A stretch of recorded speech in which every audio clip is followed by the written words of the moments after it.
All right, we are live. We're live. We are live. I hope we're live. I have a pulse. That means I'm alive. Are you alive? I don't feel anything. I don't feel that. You're warm to the touch. You're definitely alive. Okay, I'm alive. Hey, my watch just said that you're now live on Facebook and YouTube. Okay.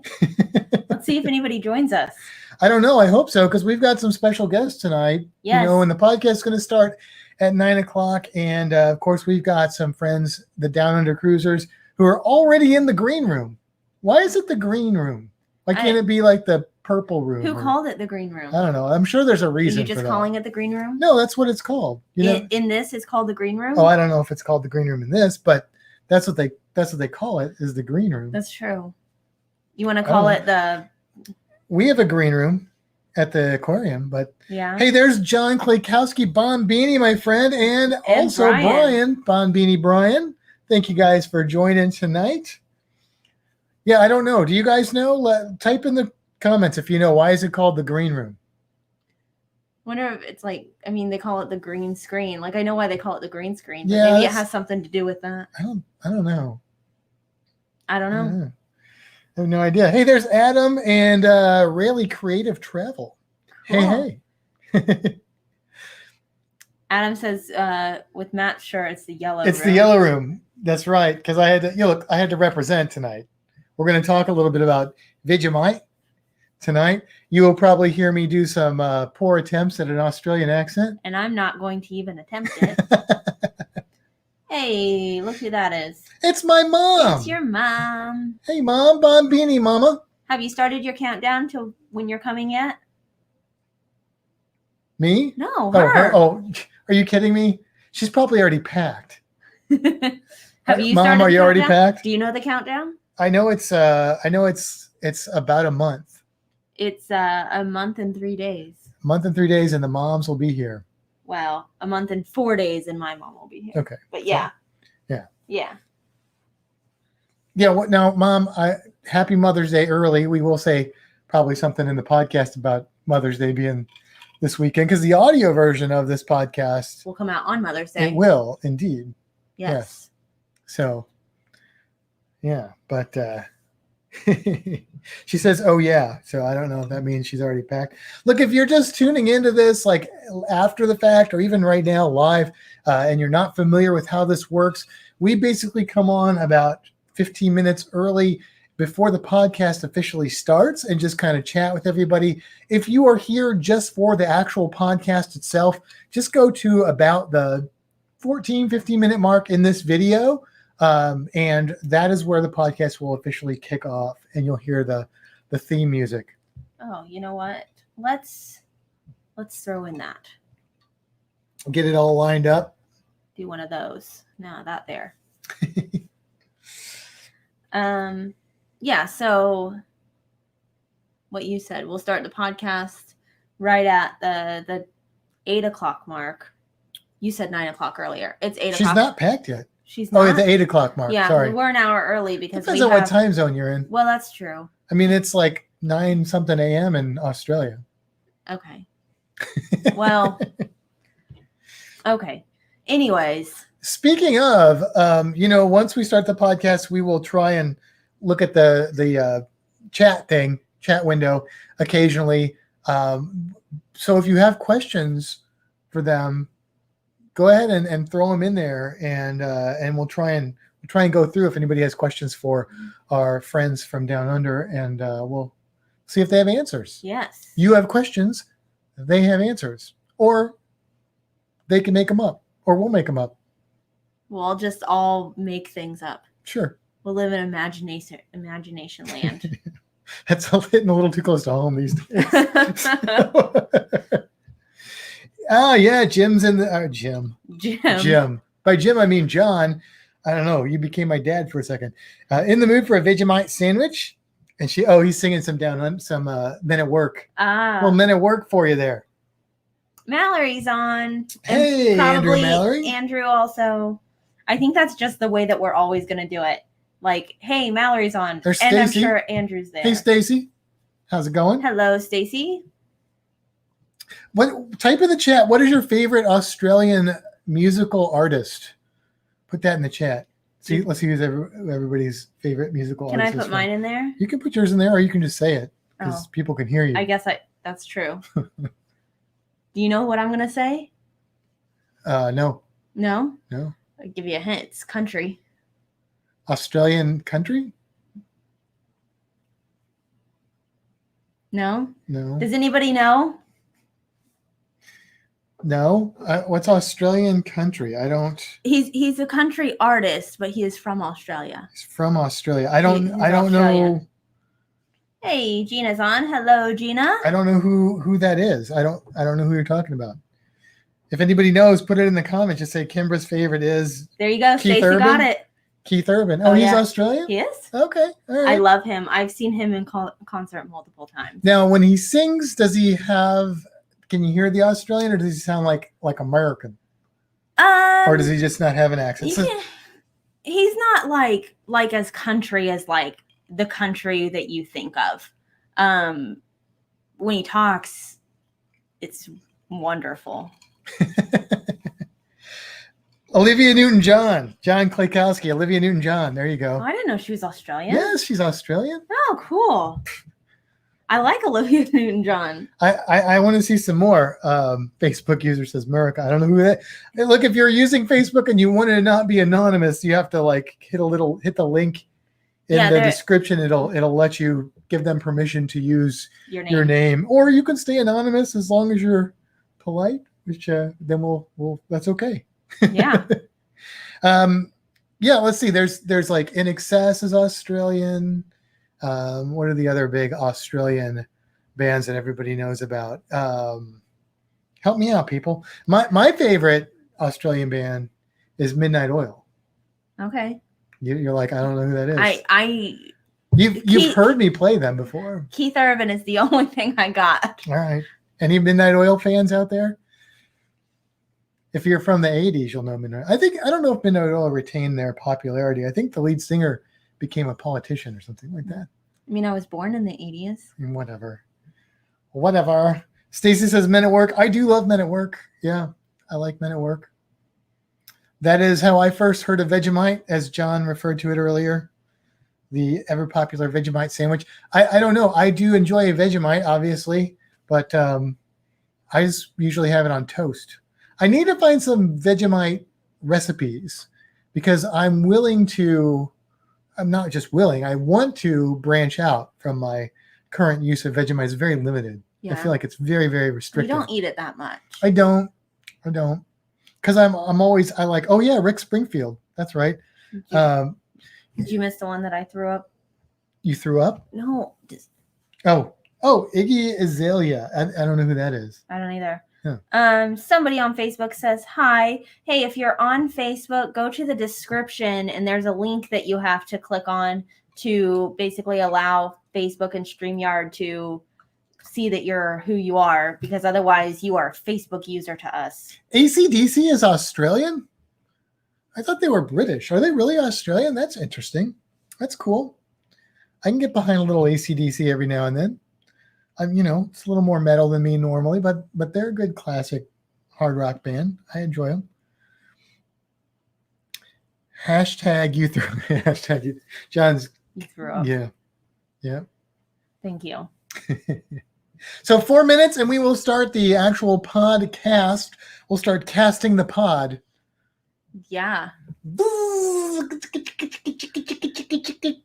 chicka boom, chicka boom. So for anyone who hasn't been on before and doesn't know how this works, in the plural sense. The way that we do this is at the hour mark, we will start the podcast. We'll go about an hour or so. Then we'll throw up the credits because that's what we're using today. Like the ghost of Christmas Past at the hour. And then stick around because we'll chat a little bit more before we turn off the live. Yeah. Yeah. In fact, stick around because when it ends, we are going to bring out a guest from Australia live in studio. Yes, we are. So that'll be exciting.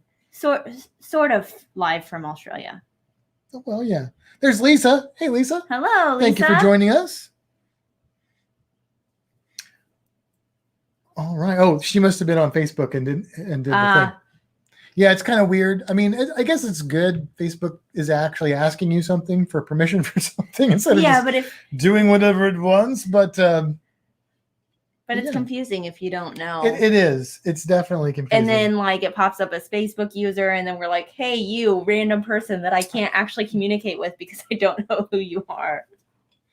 If you are not familiar with the YouTube channel Lovey's Fat Life, we went on there last night. They did a really fun trivia game using this app software called Kahoots, where people were able to punch in their answers. It was a lot of fun. We played 3 trivia matches, and one was on barbecue because it's Lovey's Fat Life. Mm-hmm. They're all about the barbecue. I'm going to interrupt you real quick. Tony's on. Hi, Tony. Hey, Tony. One was on pirates, and the other one was on barbecue again. Kind of like, wasn't it? Yeah, it was barbecue. Mm-hmm. But different, like the first one was more about like the meats. Yeah, and terminology and the second one was more about like history. Yeah. The history of the Q. It was interesting. I learned stuff, and I like learning stuff. And but it was a lot of fun. So check out their live streams on Thursday nights and check out their videos. They were just down in Florida. We'll be on one probably pretty soon, popping up.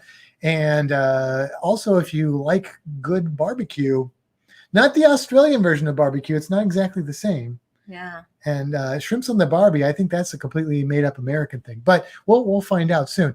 But yeah, check out Lovey's channel, and maybe we'll try one of those Kahoots things. I don't know. Not for the podcast. No, it wouldn't be a live podcast. Just a live thing. All right, we are going to go live with the podcast in less than 1 minute. Are you ready, Matt? I'm as ready as I'm going to be. Let's see if I can get things ready and not mess this up. Good luck. Thank you. We're all rooting for you. Thank you. My favorite Australian is the Gator Guy. That's my old nickname, but I'm not Australian. It's the final countdown. All right. My clock says it's time. Does yours? Yep. Come with me. We're going on a Fintastic cruise. Pick your destination with news, tips, and reviews. But here is an item you might not have thought of. All of the things under the water. Nature surrounds us with elegant features. You can't go on a cruise and not see the creatures. So let's make some magic. Let's get ecstatic. Instantly classic. Maybe romantic. The wildlife around you. Cinematic on your Fintastic cruise. Bon Beanie, everybody. Welcome to another episode of Fintastic Cruising. I am Matt. And I am Kimbra. And welcome to a fun podcast episode. I know it hasn't happened yet. So you're saying, Matt, how do you know it's going to be a fun podcast episode? I know, because they're all fun. But also, this one's going to be extra fun because we have some special guests, and that's always extra fun. And these special guests got up early in the morning. Not really that early in the morning, but it is morning time for them because they are all the way from down under. And we're going to bring them on in just a moment. But before we do, just any little bits and tidbits of news or anything we need to cover? Well, I just want to throw in real quick. I think this is going to be an extra fun podcast because for the people that are watching us, this is our first time having someone else on with us since we started doing it live. That's true, as an official guest. We've thrown some people on in the after show. Yeah, but that's different. It is. Yeah. So, by the way, if you are watching this now on YouTube or listening to it on your favorite podcast app, what we do now is we do them live on YouTube. It could vary, but they've been on Friday nights. It's not always necessarily going to be on Friday night. And we hang out a little bit before, a little bit after if you're on the live, and have some fun. Yeah. Anyways, you said updates and news. Do we have anything? So I think just updates. Let's all give a nice cheer and round of applause because it sounds like maybe, and I know we talked about this last week, but it still sounds like progress is being made for cruising to happen this summer. There's still hurdles. It's not all settled. It sounds very, very positive. The CDC keeps moving forward with saying positive things. Yes, they're saying nice things, and that's what I meant. Mike is on real quick. Hi, Mike. Hey, Mike, and we were just talking about Mike Lovey's Fat Life. Check it out. We're talking about them in the pre-show. But here, and speaking of that, okay, because we have had Lovey's Fat Life on the podcast before, just not when we did the video one. But really, it was Lovey's Fat Life and the Downunder Cruisers, who are our special guests today, that got us to do StreamYard on YouTube, which is why we're doing this live. And Stacy, who is in the live studio audience, who really pushed us forward in doing these live because he likes the video version. Yeah. And I'm so glad that you did that, Stacy, because now we have both audio and video for whatever your taste, whatever your flavor may be. So if you are someone who is, maybe you're a creator, maybe you just have a lot of experience cruising, maybe you just really want to be on the podcast, send us an email, fintasticruising@gmail.com, because what we would really like to do in the future is we would like to get more guests onto the podcast. Yes. I mean, we love doing our own podcast without guests, but we really, really like the episodes where we have guests on, and you don't just have to hear our opinions all the time, which if you listen to enough episodes, you probably could guess exactly what I'm going to say about a subject. So this gives different perspectives, and it helps us learn more and just broadens our experience. So if you are interested in that, again, the email is fintasticruising@gmail.com. If you want to cruise and you want to book a cruise, that's a different email. It is fintastictravel@gmail.com. And we will hook you up and get you booked on one of these cruises that is going to happen real soon. Yes. Absolutely. All right. I think that's everything I could think of. We didn't really get any emails. We kind of did. We got an email from Tony, but with some suggestions for cruise creatures. And we're not going to do any of those directly today because we have some cruise creatures lined up. But thank you for the suggestions, Tony. And you may hear references to those, especially one of them, as we go through. Yeah? Yeah. Okay. I'll keep it a surprise. Okay. All right. All right. So without further ado, should we bring up our visitors? Let's our visitors, our guests? Sure. Let's start with this here. This is not, it is their logo, but it's I redrew their logo because that's the kind of person I am. And you guys know me, I like to draw. And so I was looking at their logo and I thought, man, I like all the things in their logo. There's a didgeridoo, there's a kangaroo, there's a kiwi, and there's a boomerang, and there is their name, the Downunder Cruisers. And I like all those things quite a bit. So I decided to draw that, and they seem to like it. So, so there it is. There is their logo. They may use it for certain things, and I hope they do. They're welcome to, of course. It's their logo. It is not our logo. All right. But if we were in Australia, we'd have to fight them for the logo. That's not true. No. Ours would have a crocodile on it. There is a hidden crocodile in this one. There is. I hid a crocodile in their logo. Let's stop talking about their logo and talk to them. Okay. How about that? That sounds brilliant. You're Ilana. And you're Sean. And together we are the Downunder Cruisers. Hello there. It's like you guys have done this before. Only once or twice. We do come from the land down under where the women glow and the men chunder. Can you hear the thunder? Look, you guys, thank you so much for coming on the podcast. Welcome to the podcast. And if you guys are not aware, I'm just going to say this right up front. The Downunder Cruisers do have their own YouTube channel. They also have a group on Facebook. We'll get more details about those as we go through this conversation. But just know that right up front. And I'll say this now and we'll say it later. They do live streams quite a bit. Like I said, that's how one of the ways that we were really influenced to use StreamYard. And they're going to go on about an hour after this podcast live is done. So, we're going to send you guys over to their channel to hang out after that. But look, thank you guys for coming on. And of course, I'm a little bit of an Australian fanboy, I guess you'd say. You take all the credit for loving Australia. and that's cool. You can like Australia. I can like Australia. But I also am a fan of Australia. I'm just not as vocal about it. That's true in everything, really. You're not as vocal. That's true, yeah. I used to tell my mom travels all the time, and I've always told her that the one vacation she is not allowed to go on without me is Australia.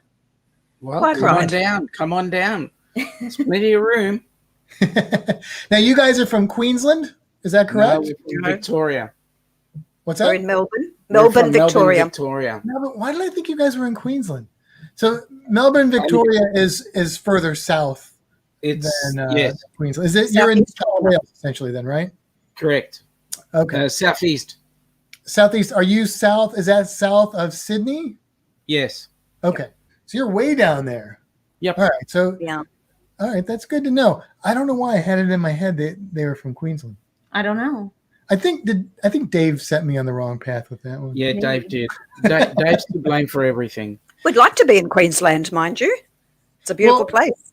So here's my question to you guys. I know like where you guys are at, it's a pretty urban area. Is that accurate? Like a Yep. normal Australian city kind of landscape. But is Well- Queensland more like sort of wild? It's tropical. It's beautiful. It's tropical. You've got the Great Barrier Reef, of course. It's vast. So as you move further inland, it does start to get a whole lot drier as you move away from the coast. Wild. I mean, yes, well, it's our usual creepy crawlies and, anything that can and wants to kill you is there. No. They've got more of the creepy crawlies and things that kill you. They do. We're going to get into those too. But are there big cities up there in Queensland? Well, Brisbane would be considered to be Australia's third largest city. Okay, that's up there. Sydney, Melbourne, and then Brisbane, and then Adelaide and Perth. And then you've got the Gold Coast. The Really, Gold the Coast Gold is that Coast- the west? Is that the West Coast? It's No, more it's east. east. It's our eastern border. The Gold Coast Oh, okay. is pretty much almost, and Queenslanders will hate it when I say this, but it's pretty much almost a suburb of Brisbane. It's become that close. It's only like about 90 miles or something like that. Okay, that's interesting. All right, let's get into you guys though. So you guys are obviously interested in cruising because you call yourselves the Downunder Cruisers, and so my first question is, I don't even know the answer to this. How many cruises have you guys been on? Well, we're actually relatively newcomers to cruising. We've only been on 2, would you believe? We've booked 65, Yes.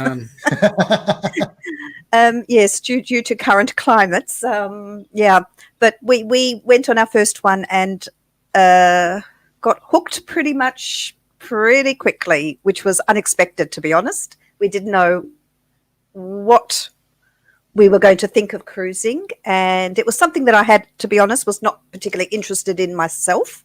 I did prefer to get on a plane and spend the time at the destination. I didn't actually realize that the ship was a destination in itself, which I soon discovered. And we became hooked pretty quickly and went on our second one. But due to things coming to a halt, we've not been able to indulge any further. no. We Yeah, did okay. actually have So that's interesting. So Sean was the one that sort of inspired the cruising to start? Yeah, I think he was the one. Actually, it was you who made the suggestion. Well, we were looking at somewhere to go. To be honest, it was our honeymoon. And we were looking at places like going to Thailand. We were just trying to look at something over say, an 8, 9, 10 days holiday. And we were looking at Thailand and Fiji. And we thought, well, let's have a look at a cruise and see the value for money. And we thought, well, this was really good value. Absolutely. Great value in cruising. Yeah. And had a 13-night trip to New Zealand on the beautiful Golden Princess. So wait a minute, your first cruise was a 13-night cruise? Yep. Yeah, we do longer cruises here. We don't do the short because we're so far away. It takes us 3 days to get anywhere. Gotcha. They're all longer cruises from Australia. Yep. So, do you have any future cruises booked? We do. We do. We've got our group cruise, which we were hoping you guys would join us on the 15th to the 23rd of October 2022. We're doing the South Caribbean. We are on the Carnival Horizon. And you will actually get to see me wear this ridiculous hat a lot more often on the cruise, but you might consider it to be a ridiculous hat. It is actually quite functional, because the Great Australian Salute does happen quite often, and so why salute when you've got the hat that'll salute for you? It's just that the no flies on me hat. Yeah, the no fly zone.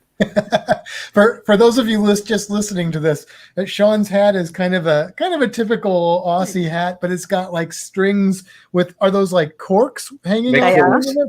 And so quite functional as well as decorative. So the cruise is leaving out of Miami and heading down to the South Caribbean. We're stopping off at Aruba, Bonaire. Did I say it right? You did. You didn't say Bel Air. You said Bonaire. Good. La Romana and Amber Cove, finishing back off at Miami. And we've got quite a good group of people coming on board with us. Mm-hmm. And so, that's our cruise coming up. It does sound really cool, and we haven't ruled out going on that cruise. Trust me. I haven't been to any of those ports. No, and I've been to them, but I haven't been to Bonaire yet. Now, when you said Bel Air, almost now it makes me want to do the Fresh Prince of Bonaire. Yeah, so, that's where it came from. I mean, it just stuck in the brain. He always says it. But yeah, that sounds like an amazing cruise, and that group cruises are a lot of fun. They really are, and to be able to go with you guys would be definitely an added benefit. And that cruise, I mean, obviously Southern Caribbean is where it's at for me. I love Southern Caribbean, so that one should be outstanding. And the Horizon, we're supposed to go on the Horizon, but we'll see. Yeah.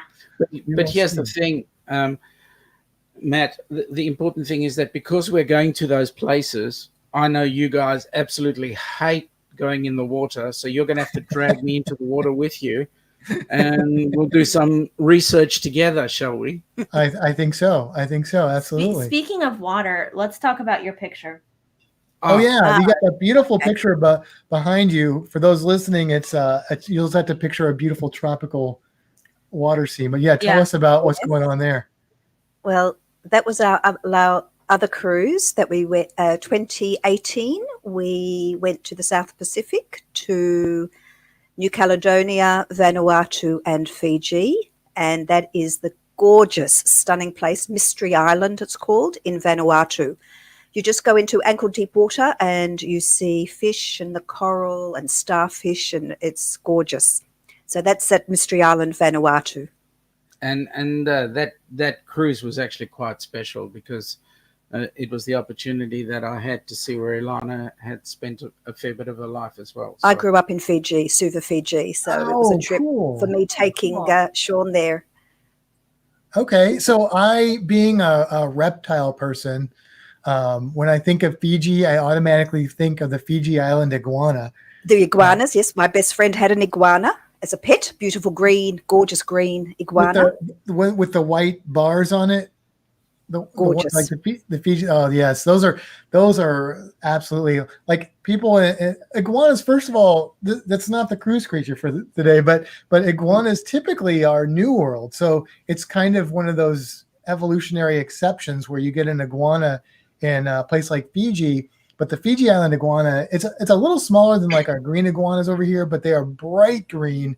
And I think it's just the males that have the white like bands on them, and just absolutely amazing looking. And they're amazing swimmers too. Oh, are they? They swim from island to island, yeah. That's awesome. Ooh, that there. Yeah, she just pulled up a picture of one. Let's see if I can show everyone else this blurry photo. It's not going to go into focus. If you're just listening, look it up. Yeah, Fiji Island iguana. The best way to do that, if I may educate you on StreamYard, the best way to do that would be do a search if you're using Chrome or whatever, do a search, and then you can share the screen. See, this is why we brought you on. So it's not just the podcast, but a tutorial for us. This is one of the cool things about StreamYard is it gives you a lot of opportunity to do this sort of thing on the fly, as Kimbra is using her fingers of lightning right now to bring it up. I wish I could talk with lightning. What's going on there, Kimbra? Tell Uncle Sean all. So you guys have done 2 cruises. I guess they were both longer cruises then. And and you've gone to places in the South Pacific. Have you? Oh, you said the first one was to New Zealand? Yes, that's right. So tell us, what is a cruise to New Zealand like? Like how many port stops was that, and that sort of thing? Quite a few port stops actually. It basically a circumnavigation of both South and North Islands. We left from Melbourne. We went a very rough. Tasman Sea can be extremely rough. It's not a smooth stretch of water by any means. So the boat was rocking all right. The what? The ship. I'm dreadfully sorry. The ship was rocking and rolling. Party. And can I just say hello? Sorry if you don't mind. Our partner channels just dropped into, so it's lovely to see them. If you don't mind me just saying hi to the spikers. No, absolutely. Welcome, Doug. Hi, Larry. So we went up around to quite a number. Actually, it was quite port laden, I have to say, wasn't it? Yeah, except for the first spot, which was we went into Milford Sound. Gorgeous. Fjordlands. Early in the morning, about 5 a.m., it is silent and just calm, and you go into the beautiful fjords. It's just scenic cruising, and the ship does a 360, so everyone has a chance to have a look all around, complete panoramic view, and Doubtful Sound and Milford Sound, and then we went to Tauranga, Gisborne.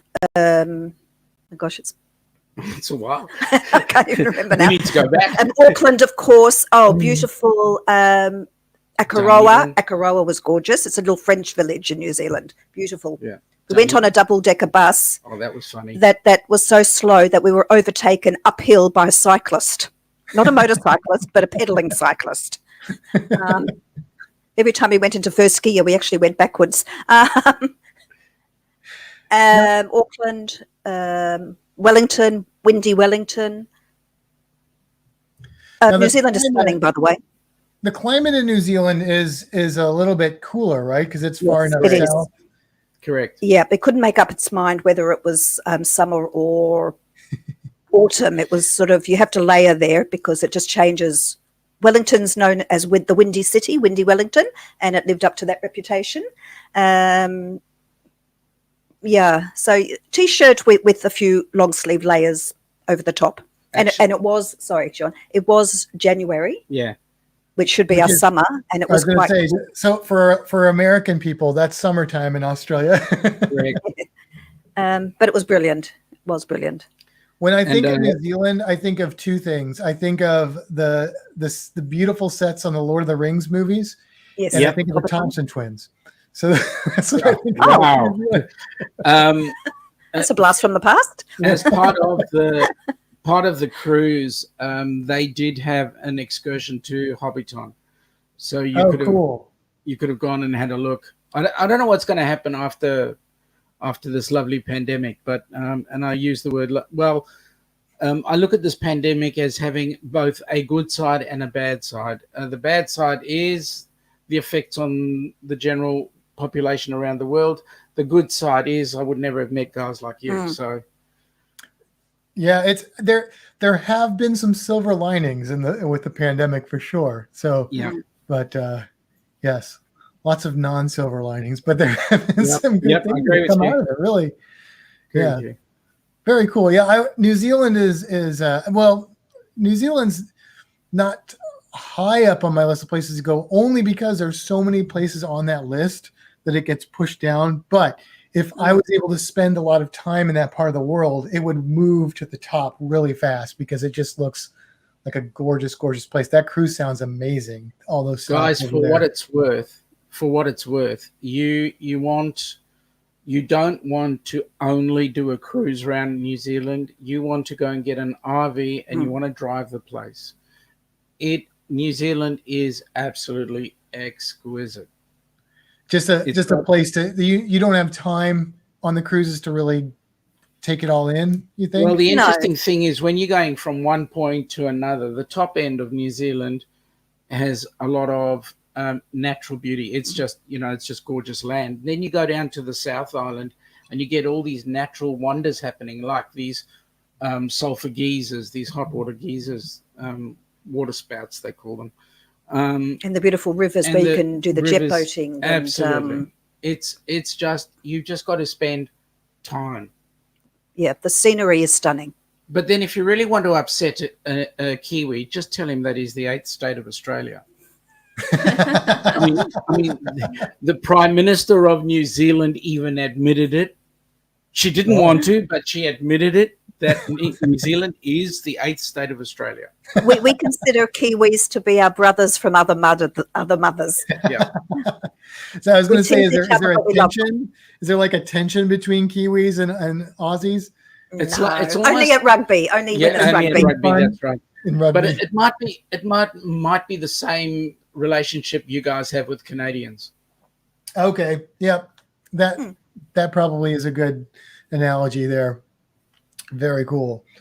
Now, the other cruise you went on was to more tropical locales. Correct. So you said you named all the places, but give us sort of a synopsis of that cruise. We went to Isle of Pines, which is an island belonging to New Caledonia, which is French speaking because it's a part of France, a French colony. That is beautiful. The water is so clear. Unbelievable. Then we went on to Vanuatu after that, to beautiful Mystery Island. Unfortunately, we didn't get to other islands of Vanuatu where they've got this amazing, I think it's on the island of Espiritu Santo. They've got what's called the blue water hole. It is this incredible, like azure color. It's quite well known. Stunning. I wish we'd gone there, but we didn't. Weather. Vanuatu for diving, by the way, is one of the best places in the world. It's incredible. And then we went on to various ports in Fiji, to Suva, which is the capital city, and then on to a couple of other places. Oh, and one of them we couldn't get into. No. Well, we did get into. Well, the tender broke. The tender broke. The tender broke the wharf. It came back very quickly. It was very rough. Yeah. So what would you say? So you got hooked right away, which I totally get it. I was not excited about cruising. I was very hesitant to cruise. And then as soon as I did it, I was hooked almost as soon as I stepped on the ship. Yeah. But what is it about cruising that hooked you guys? Like, what are the things that made you love cruising? What was it? I don't know. For me, it was because, excuse me, I lead a relatively stressful life. So for me, it was get onto the ship, bags go down, unpack, and then do I want to drink or do I want to go and look at this or do I just want to lie down and do nothing? And you know what? I'm going to go to a different place. So it was just like everything I ever wanted was just sitting on that boat. And I'll say boat, yes, on that ship. Yeah, you can't say boat; you'll get in trouble. Yeah, I know.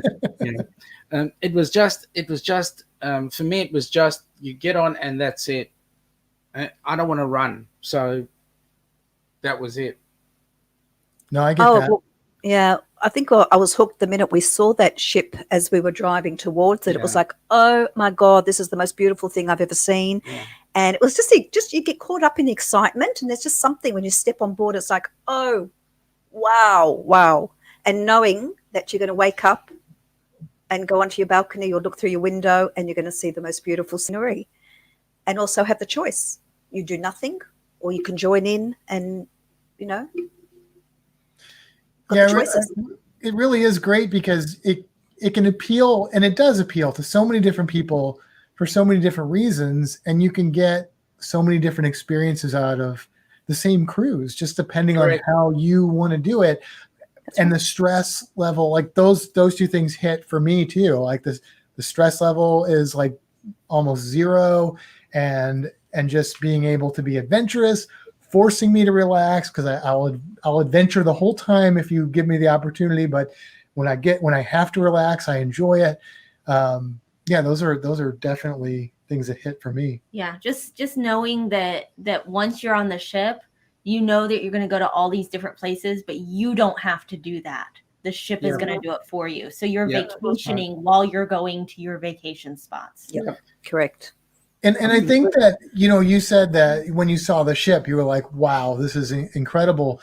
And I think that's another thing that people that love cruising, that's something that clicks with us, because that ship is just amazing. I'm not like a person that usually cares about the hotel or the vehicle, but there is something about a cruise ship that is just, it's elegant, it's functional, it's got everything you need, and it's just kind of an amazing piece of engineering. And there's something almost magical, we've been watching, I don't know if you guys are science fiction geeks, but we are. And we've been watching the old Star Trek Next Generation show. And it occurs to me that being on a cruise ship is a little bit like being on a starship. There's some parallels there that I think is part of what appeals to me as well. The only problem we have is we can't be beamed between sessions. If we could, that'd be great, because they could just beam you over and get rid of all the virus with the transporter.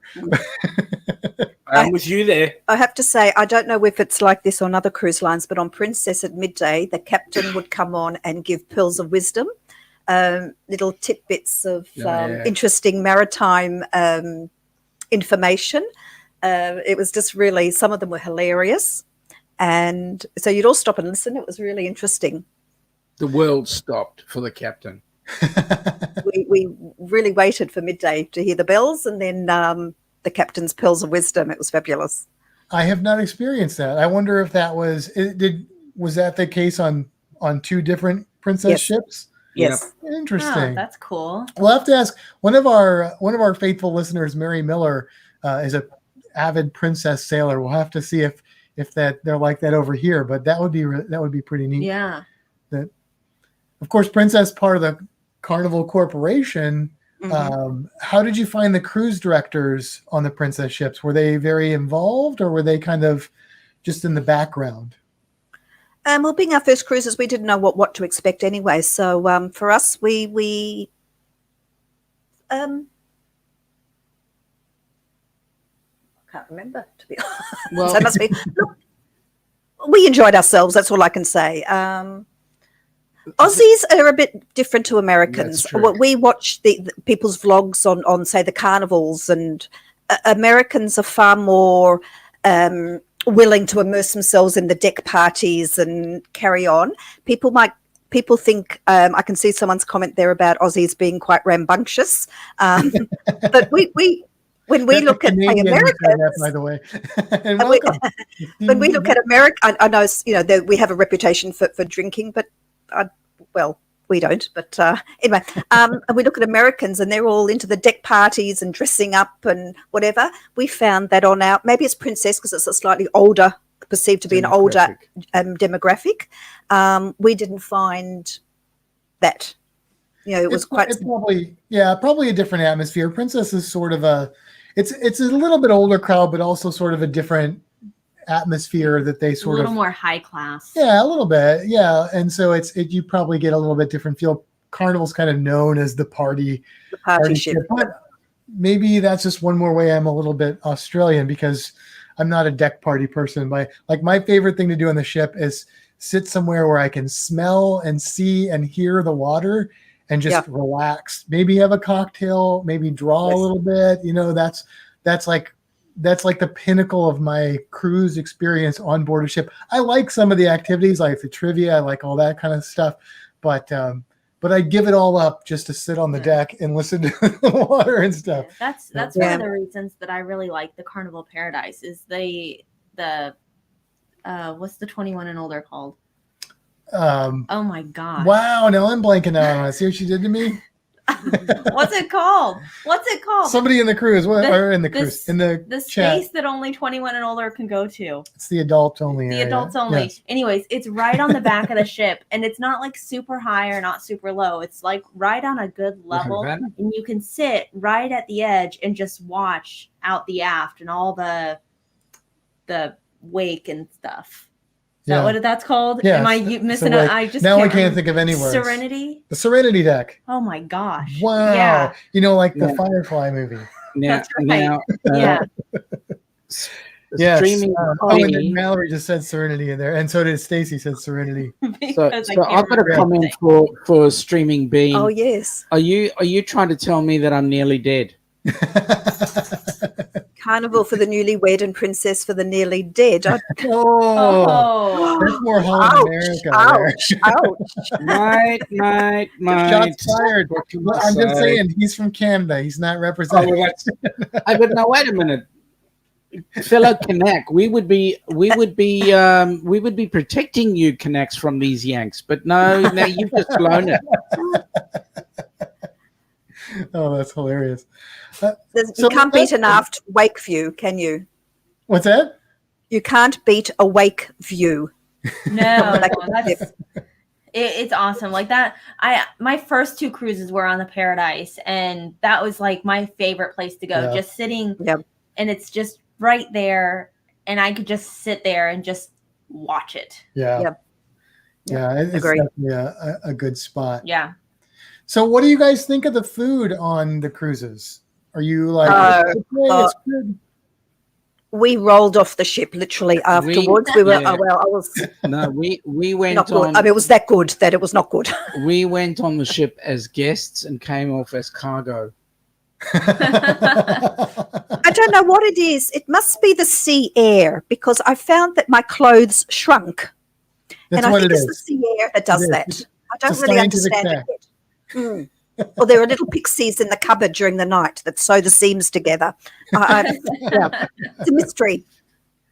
So, are you guys main dining room people, or are you buffet people, or do you like to mix it up? Mix it up. We tend to dine for lunch in the buffet, and we have dinner. In the buffet as well. Dinner in the MDR or at any the specialty restaurant that we so desire at the time.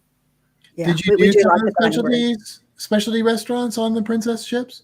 Oh yeah, the Crown Grill or the Sterling Grill. Yeah, I'm a steak man. Mm-hmm. So, we have Outback Steakhouse over here. I heard that's super authentic.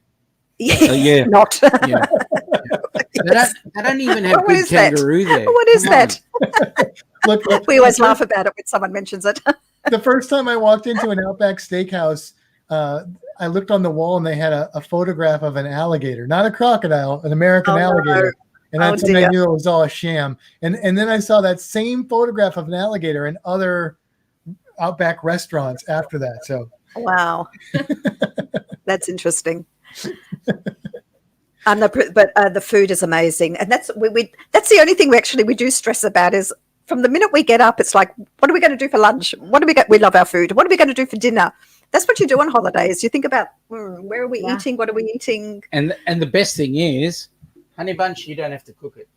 We don't have to shop, cook, prepare, wash, put away things. That's why we go to the dining room for dinner, because we do like to feel that we're actually on holiday.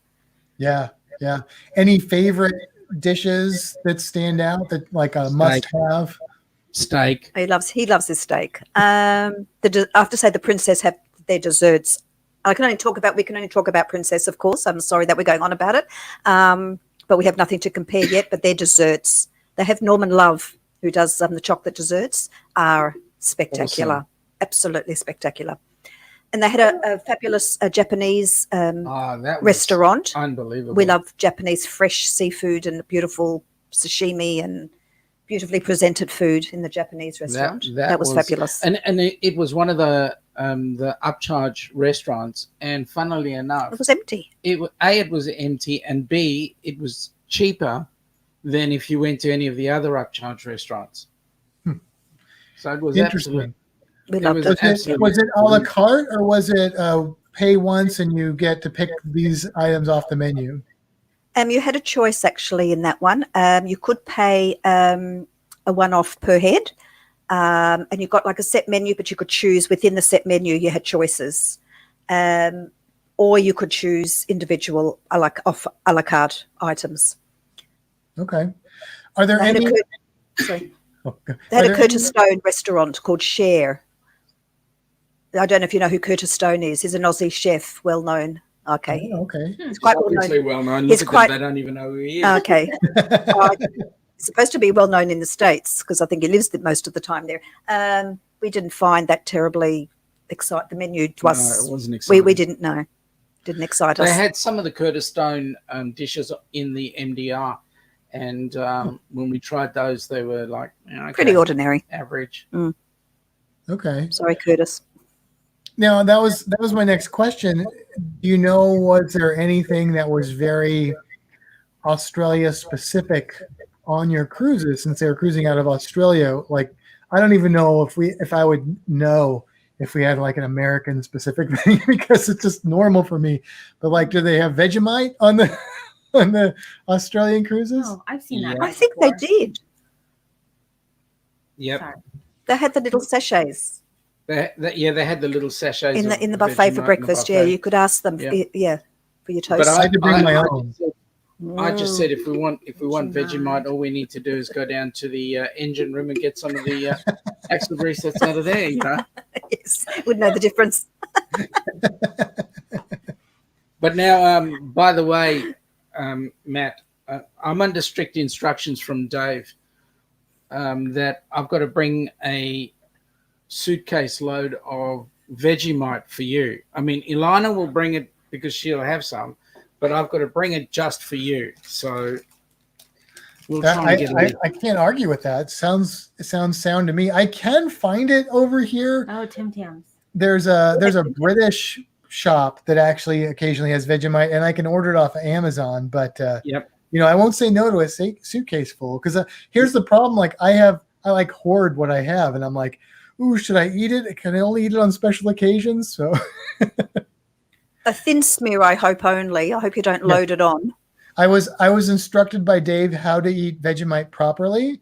I think that most people that try it in the United States that are like horrified by it just don't know how to eat it right. So yeah, no, I that's agree. right. I agree. And the other thing is, make sure that Dave doesn't get you too involved with the microwave, because I mean, that's where his internet is coming from. These microwaves. Oh, now Matt, you're asking for recipes with Vegemite, going beyond just smearing it on toast. Okay, whilst Vegemite, people think it's beef, but it's not. There's no beef whatsoever in it. You can, if you're doing like a spaghetti bolognese or a stew, you can put a spoonful in, and it really makes it a really whole lot more flavor in it. I could see that.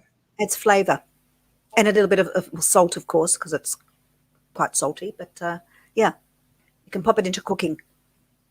Okay, yeah, I'll have to try that, especially the stew. Yeah, I may even eat that. I mean, I don't hate it, but it's not something that I'm willingly going to eat. I have to admit, I was a little happy that you didn't like the Vegemite, because then I'd have to share.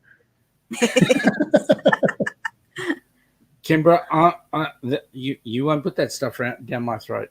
No, I mean, like, I took a bite of it, and I was like, if this was the only thing I had to eat, I would do it. But I wouldn't willingly say, hey, let me have some bites of that. I don't blame you. It's really quite an acquired taste. I only like it very, very thin and not very often. I feel like my tolerance has gone up on it, though. Like, I started with a little smear. It gets a little more every time I eat it, and I haven't overdone it yet. It's kind of like, I don't know, coffee. Oh, you will. Mallory's in the chat. She says she knows who Curtis Stone is. Yeah, so I just looked him up. I've seen him before. So you're yeah, familiar you've never with seen him. this guy? He looks a little bit familiar. Yeah, he's on like cooking shows or something. Yes, Okay. That's right. He's married to an American actress. Okay. Lindsay Price, I think her name is. Interesting. Yeah, I've seen him before. I don't know where or whatever, but I've seen him. That's good enough. So what about the entertainment side of cruising? Is there certain things that you guys really enjoyed as far as the entertainment goes, whether it be shows or like trivia things, or they may have tea time. I don't know what they have over there exactly, but were there anything that stands out for you guys? We enjoyed Crooner's Lounge. They usually had like a guest singer, and they had a fabulous man. He called himself the Scottish man. Yeah. And he was sat at the piano, and he'd start sort of crooning, and then he'd stop and tell a funny story, hilarious story, and then he'd pick up exactly where he left off in the song. And he would chat with the audience. He was really fantastic. So we'd stop in at Crooner's Lounge just for a pre-dinner cocktail and have a sit and listen to him. And God forbid you should walk past while he was playing. He would start playing. When we walked past one night, we were walking quite quickly, and he would play the piano a whole lot quicker because we were walking, we were walking, and we sort of picked up on that. So we doubled back slowly in the music, and he played slower. It was he was very funny and entertaining. The production shows were fabulous. We did go to all of those. Well, we enjoyed them. And look, there were a few. The band that was playing out on deck most of the time was were quite good. Yeah, they were good. Yep, we had a bit of a dance. Okay. Yep, and they had movie Under the Stars, so we'd go to the cinema and watch and do movies under the stars and all that sort of thing. So we sort of tried to immerse ourselves as much as we could. Yeah, that's what she wants to do. She has not been on a ship yet that had the big movie theater out on deck, so she wants to watch a movie at night on the deck and stuff. So. Yeah, that's a lot of fun. I like doing that. Yeah, we are sports fanatics. Let me say, we will walk into the gym to turn around and walk out.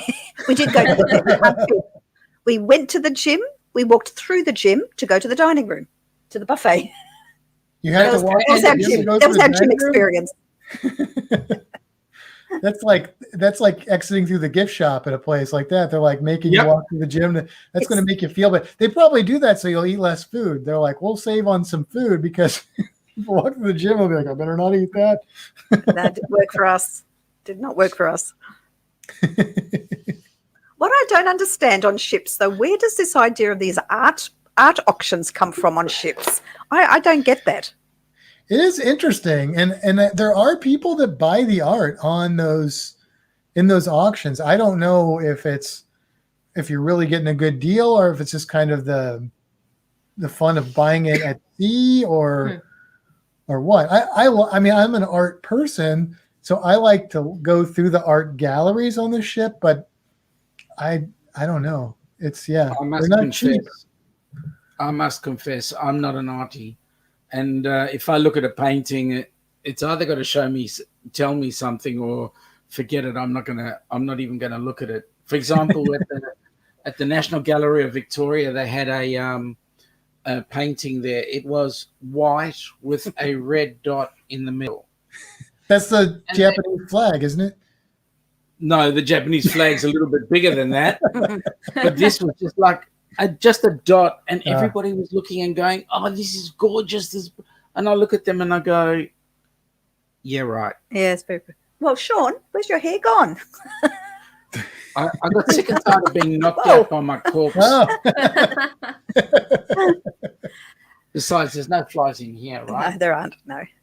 I'm not really a huge fan of the modern abstract art myself. No, I don't understand it either. I think it's more of a classical art kind of person. Yes, I agree. Yeah, I think it's very pretentious when you sit there and look at a black painted canvas, and people are saying, "Oh, yes, it's this and it's that." I find it very pretentious. Yeah, and Cindy from Spikers is busy picking on me again as usual. Put the sunglasses on. and let's just say Spikers are in the chat right now, and they are also part of that group cruise, right? Yeah. So the partner channels, there are 3 of us. There's us, the Downunder Cruisers, Spikers Crazy Travels or Crazy Adventures, and then us and more.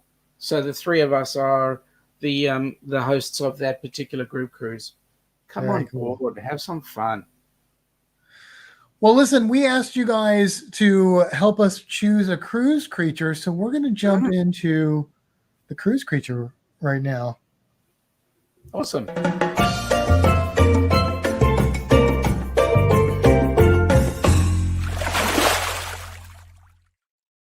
All right, now you guys actually gave us 2 suggestions for cruise creatures, and you said the manta ray.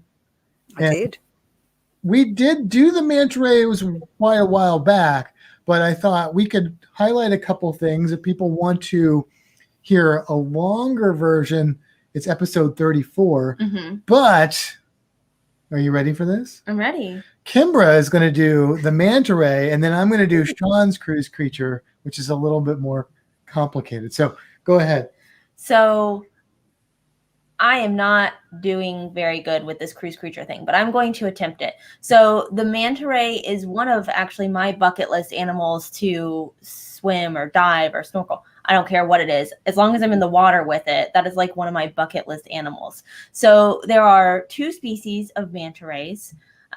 There's the pelagic one and then the one that's more coastal. The pelagic one can get to like 7 meters or like 23 feet.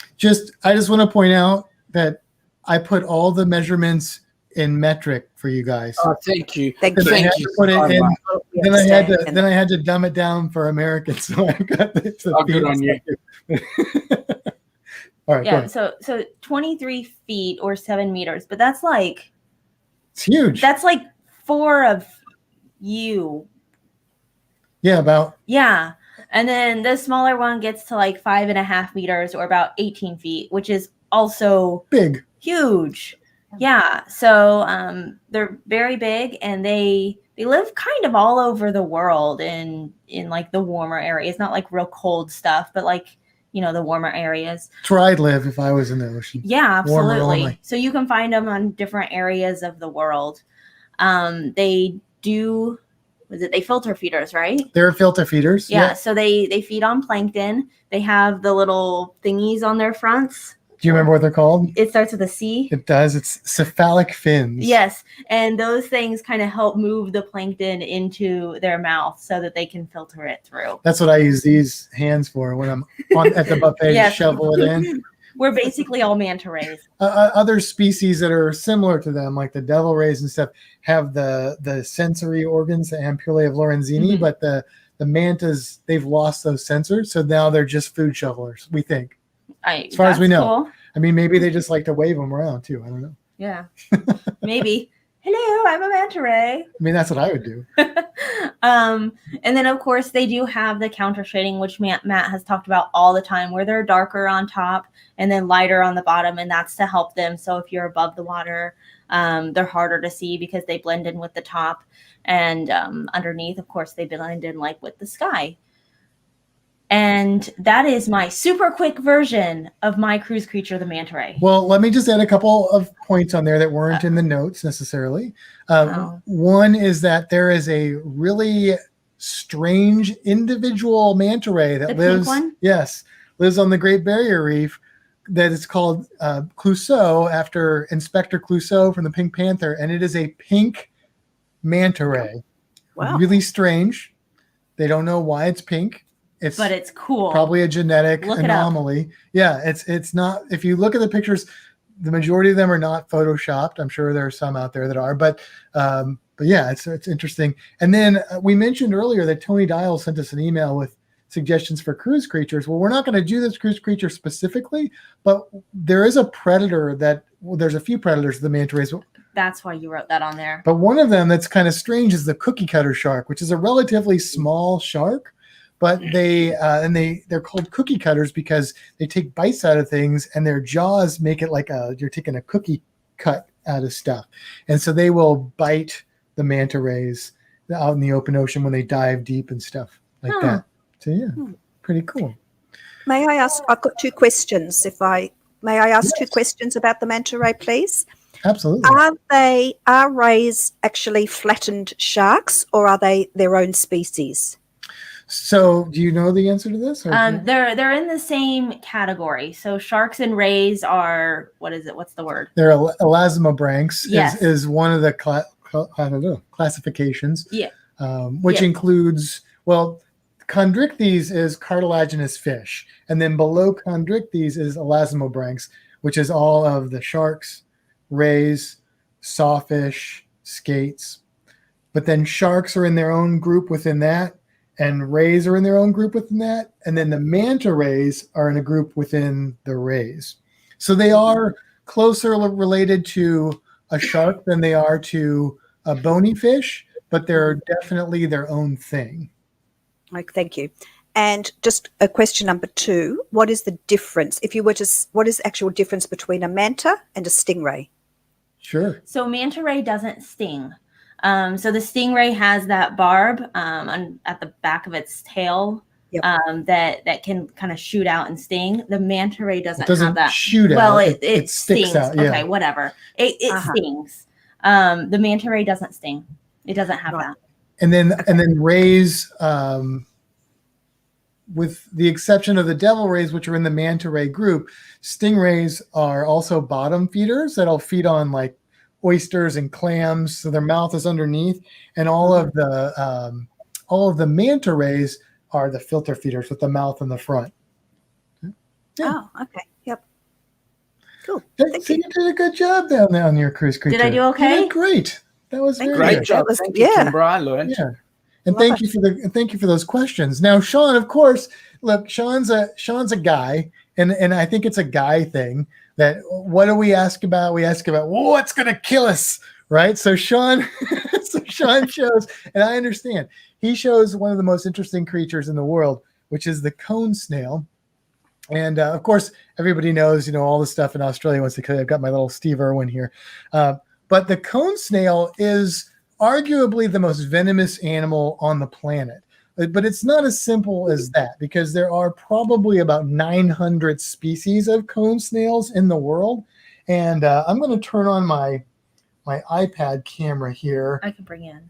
Oh, you can bring me in? Okay, Yeah. Cool. So I can show you, because I've actually got, because I work at the aquarium, now you see my chin, I've actually got some examples of these cone snails that I can show you guys up close. And so this is the basic shape of the cone snail. It's so hard to figure out the camera here. So it's kind of flat on one side, and then it's got that cone shape. But what makes cone snails different than other snails is that they are predatory, and basically they have this little sort of mouth type thing that comes out, and there's a harpoon in it that's attached to a venom gland. And so cones. I'm sorry. I want to do this real quick. Can we pause for a second so I can do this? Sorry, I forgot about this. Oh yeah. So this is the statue at the aquarium of the manta ray, and it is life size. Yes, that's the aquarium where we work. So that's Yes. actually a good interlude and Yeah. segue into this. So sorry. Yes. Go ahead. It's like the movie Jaws, and when Matt Hooper's like, take a long, close look at the shark in that sign. Those proportions are correct. But this is a Florida cone snail. So this one, if it were to shoot that harpoon out, in this case, it does shoot it out and then it discards it, it would be like a bee sting. Okay, this is just a Florida cone snail here, which I wrote the name down of because I knew I'd forget. It's a crown cone. But cones come in lots of different shapes and sizes. This one is an imperial cone here, and the imperial cone is actually the only one from here on out that I'm going to show you that doesn't live in Australia, mostly Western, Northern, and Queensland. This one's the imperial cone, and it's not super dangerous either. Then we get into some Australian species. So this is called the soldier cone. And you notice this is a bigger animal. So some of the bigger ones will eat other snails and things like that. And also some of them will eat fish. And those tend to be the ones that are more dangerous. Although this one's not too bad. And actually I lied. This one, which is called the textile cone, the lettered cone, sorry. The lettered cone is only in the Indo-Pacific. So you can see the mark was there. So and if you're just listening in, that's what I was getting ready to say. then you can look these up or go find the video and watch it. Now I've got two more species I want to show you, and these two are the ones you got to be careful of. There are others you have to be careful of, but this one is called the feathered cone right here. Not a very big cone snail. It's going to eat other mollusks like snails and things like that. But this one is potentially deadly if you get stung by it. And then this one, another Australian one here, also not the deadliest species. I don't have any of the deadliest shells, is called a marbled cone. And this one also has the potential to kill. Now, here's the problem. These are beautiful shells. Yes. And so people see these and they pick them up. And then that's when the snail will stick its little proboscis out and jab you. And that can be pretty devastating. You can go ahead and take that version off there, that view off there. Did you want any of those pictures to pop up? No, we'll see. We'll see. So these snails are pretty widespread. Most of the dangerous ones, though, of course, they're in the Indo-Pacific and, of course, in Australia specifically. There are 8 cone snails that are known to be potentially lethal. 3 of them are verified lethal. And of those 8, 6 of them are found in Australia. So, yeah, of course.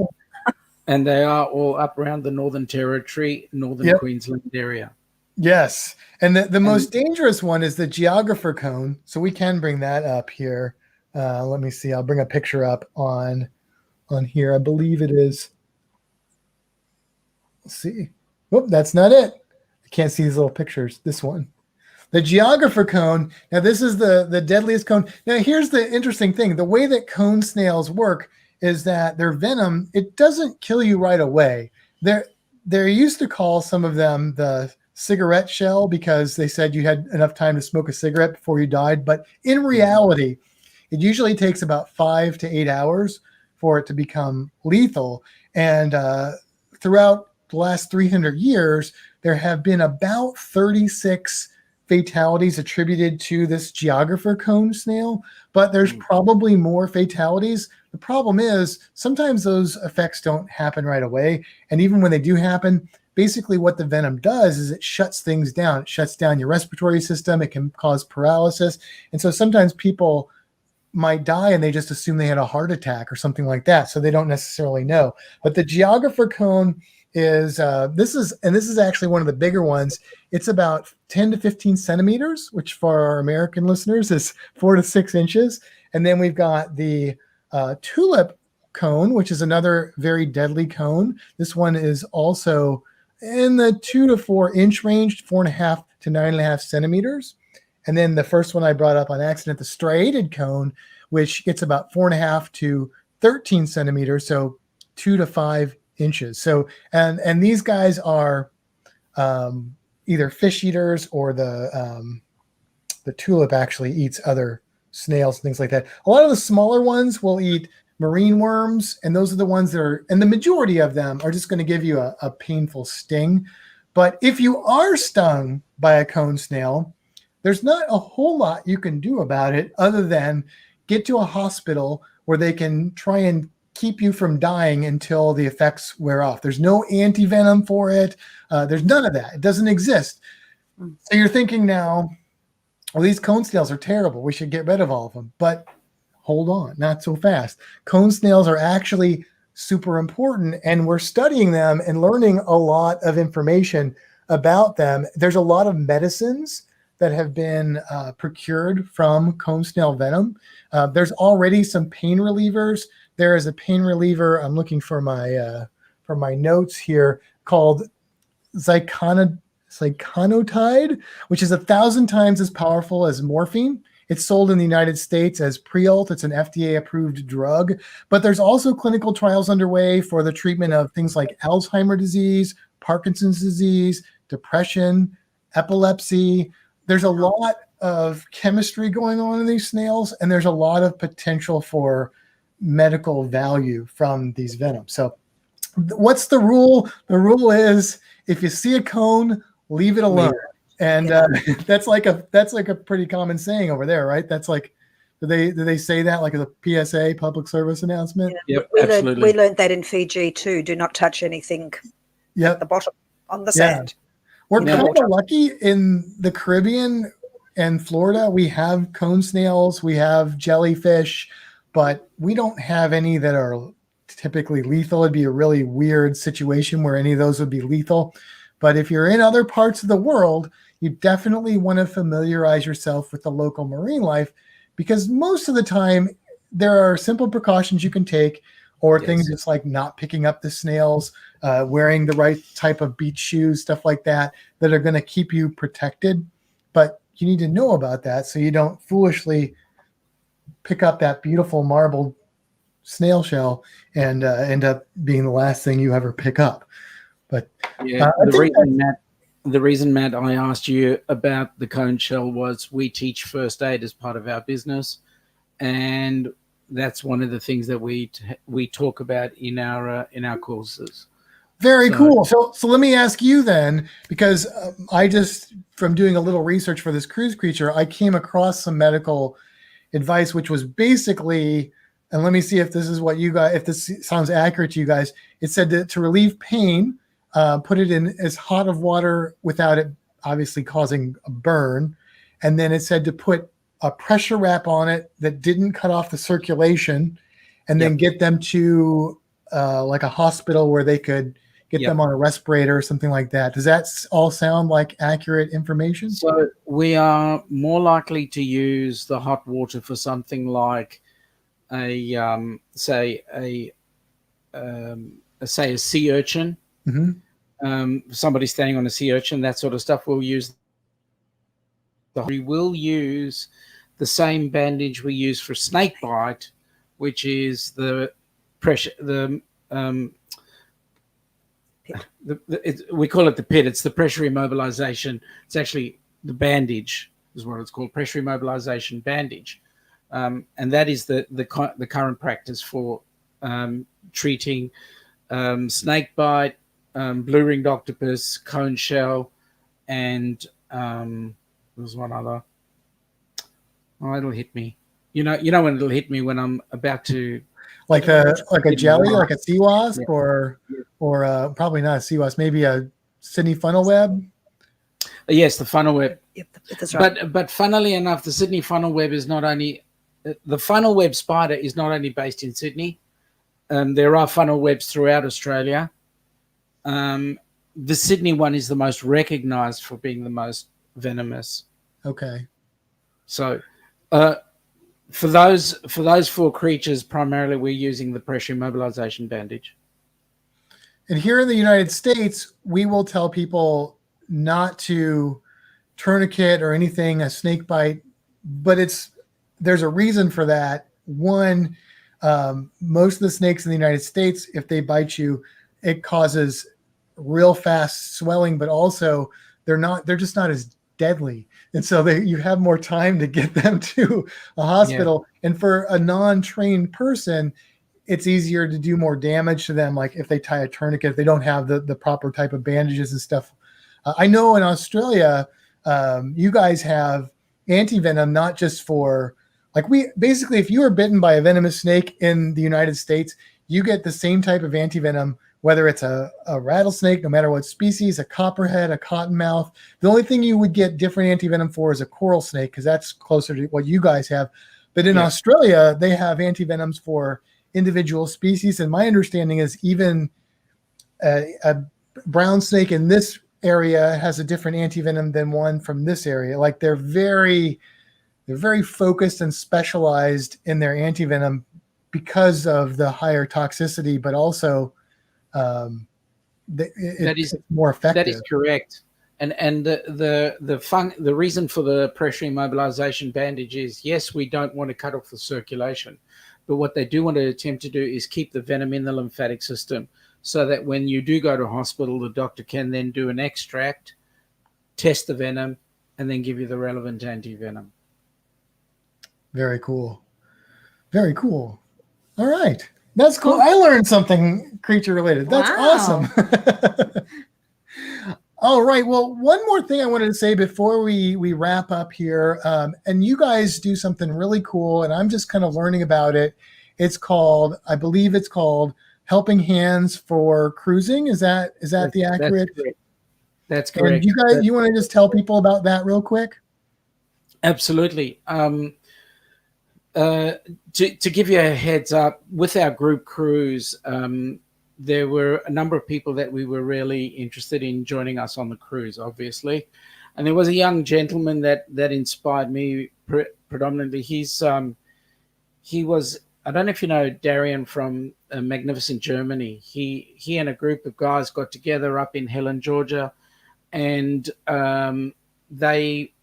there was a particular shot that Darian was taking of this young particular guy climbing these falls up in Helen. And what was inspirational about this young man is that he is a cerebral palsy candidate and has a couple of other issues.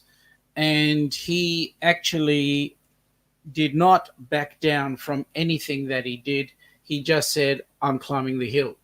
And he did. With a huge smile on his face all the way. All the way up. And so what happened was it inspired us immensely. So what we've decided is that we are looking at, we have created a charity called Helping Hands for Cruising, which will give people who are in much more difficult circumstances than us, and we're not millionaires by any means, but in a lot more difficult circumstances than us, to have the opportunity to go on a cruise of a lifetime.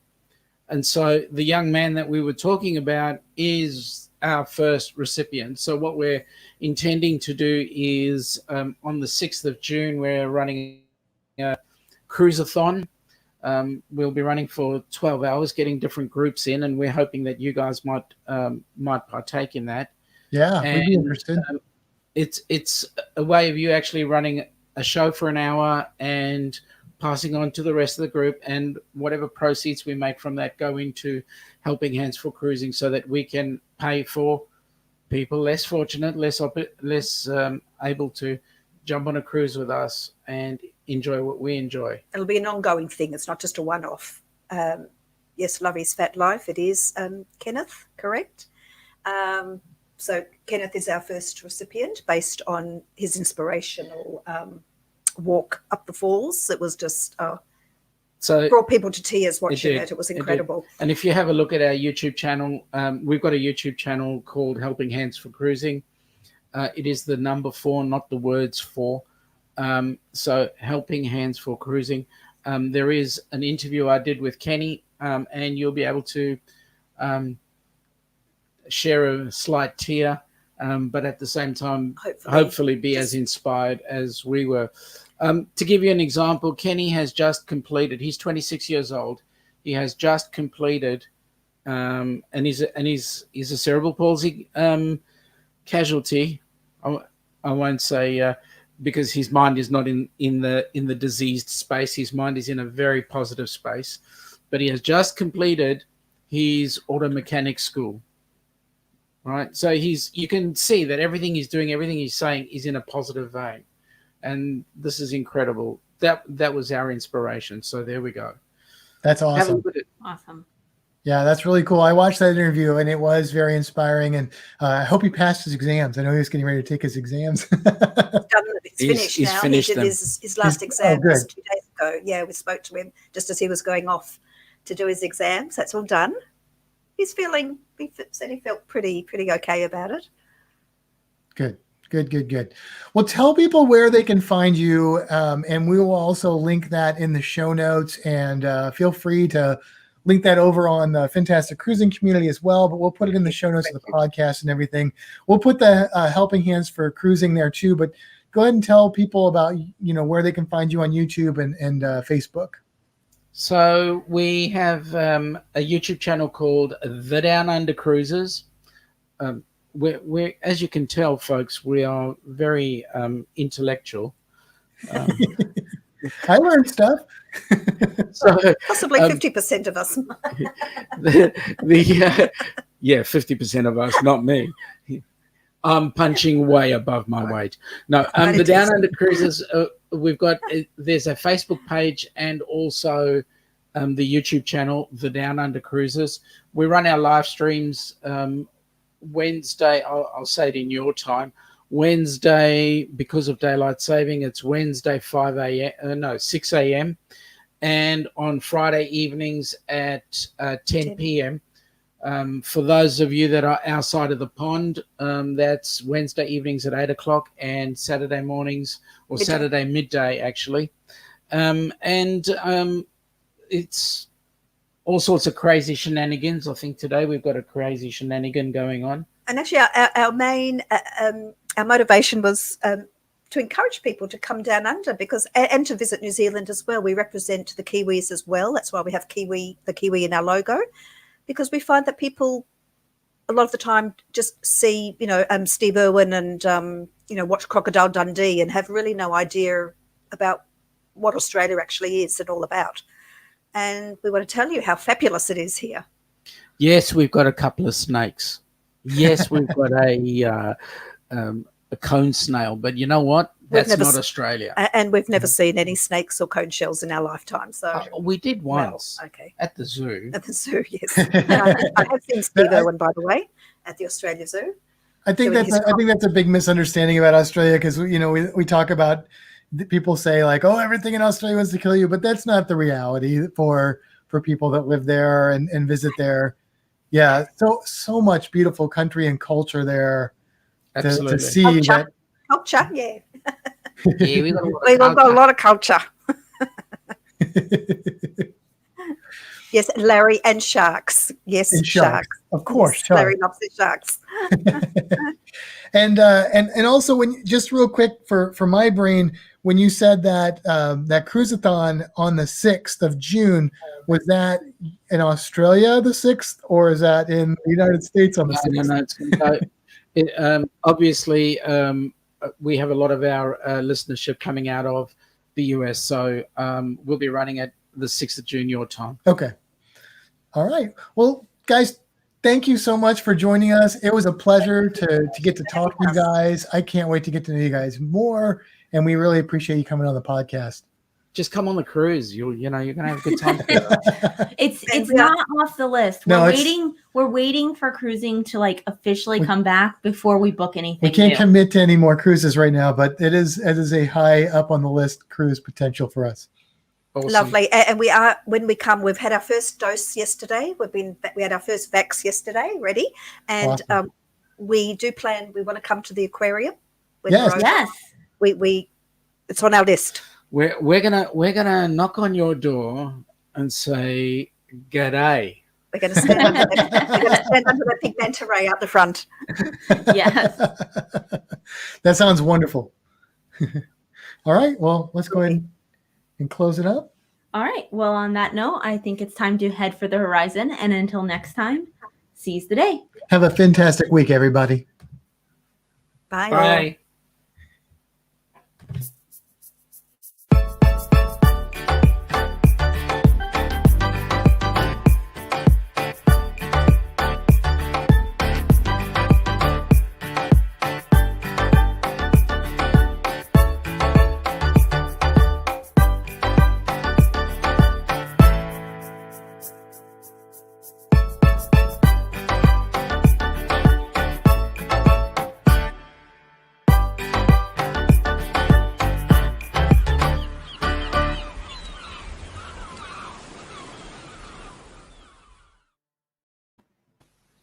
All right. Thank you to everyone who is sticking around to after the credits.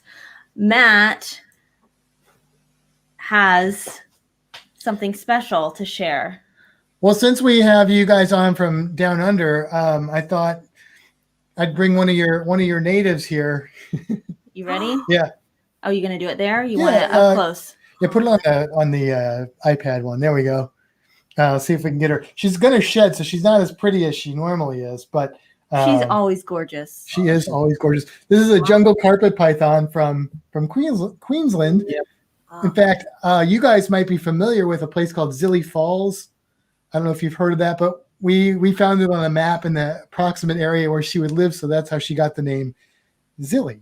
Oh, she's gorgeous. She's how old is she now? She will be, let's see, she's a year and a half. Year and a half old. Yeah. She'll get about 5 or 6 feet. You guys have carpet pythons all over Australia, but they're different sizes and different. They're the same species. There's different subspecies, I think, but the jungle carpets stay fairly small. They're the bright yellow and black ones here. Beautiful Oh, coloring. she's beautiful. Mm-hmm. Yeah, like I said, she's a little dingy right now because she's getting ready to. She's not in shed, but she's close to getting to shed. She's not happy because I woke her up. Yeah, but when after she sheds, she is like so bright. Yeah. All You right. probably put her back. How often do they shed? Man. What was that? How often do they shed?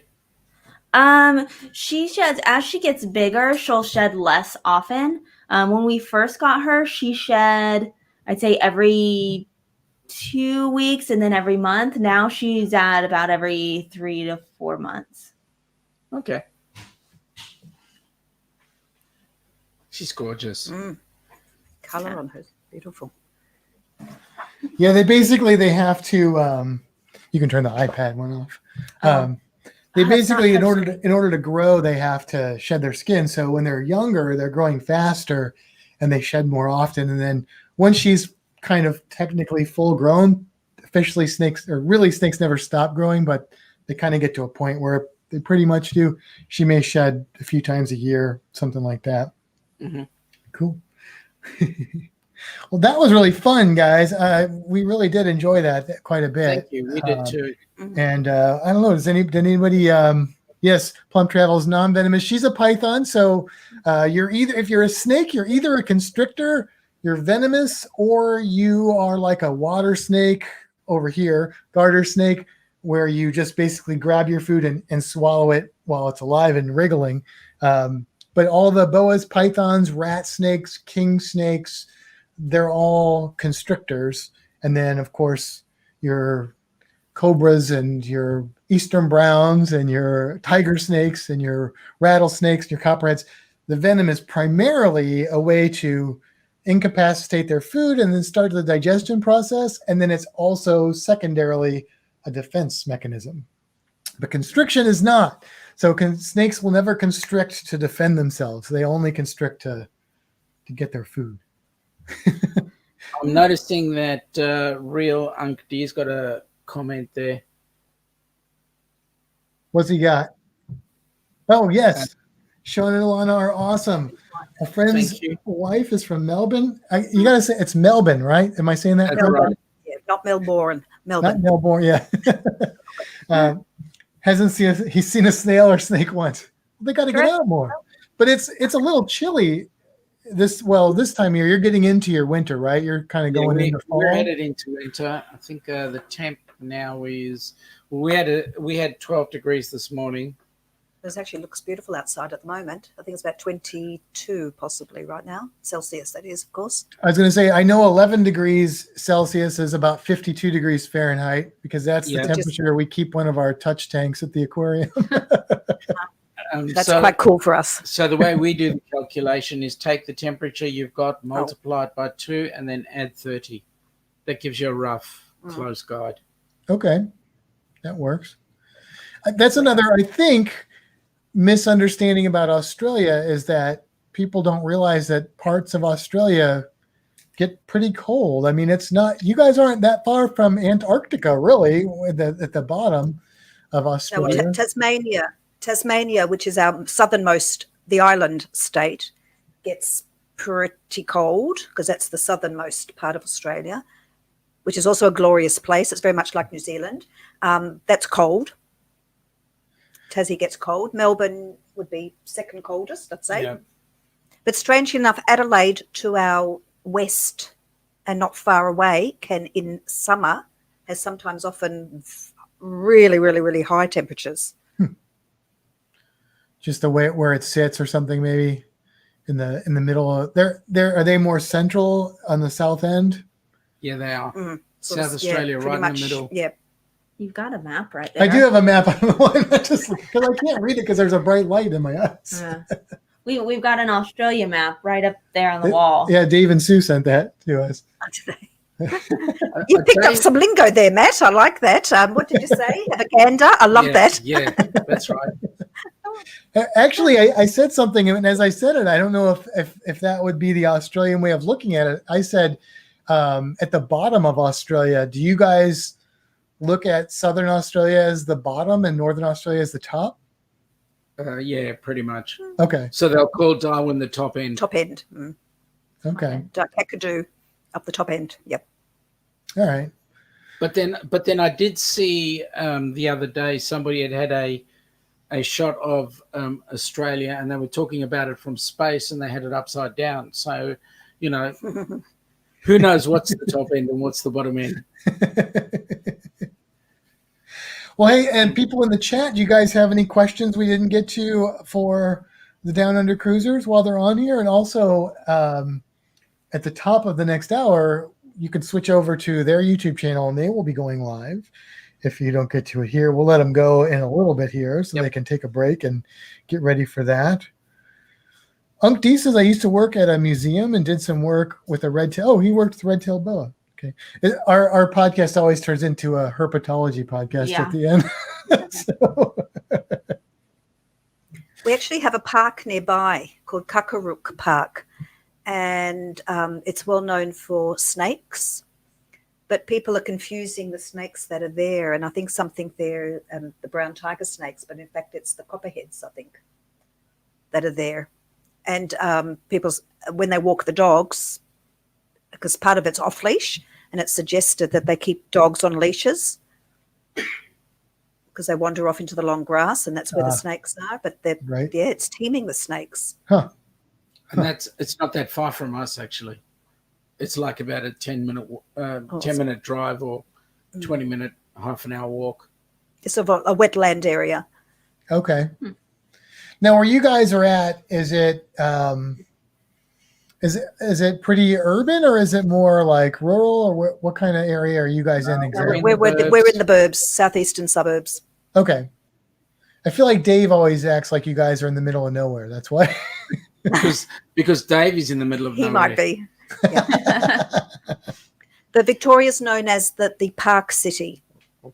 Okay. Garden State, because we have lots of green spaces. Okay. It's very pretty here.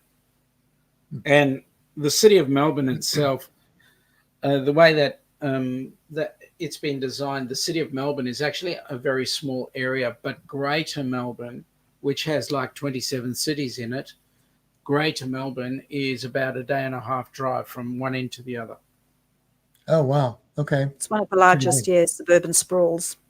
And growing. Do you guys do a lot of travel within Australia?